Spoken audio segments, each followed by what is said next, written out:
صلاح. بصوا يا جدعان، صلوا على النبي. تعالى اوريكم جوه القلب ايه. بصوا يا جدعان جوه القلب. بصوا يا جدعان، ده اللي جوه القلب.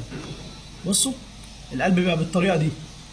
بصوا السيراميكا مفتوحه عشان السخن والبارد وخرم النص، والسيراميكا مقفوله التخويش يخش جوه.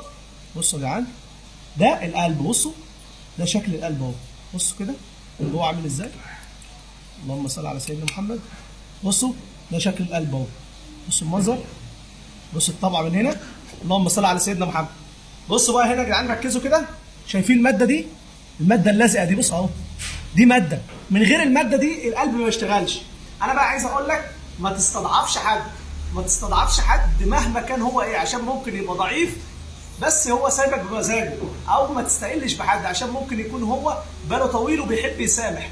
يعني ما تستضعفش اي انسان، ممكن يكون هو عمله بسيط بس بيأثر معاك.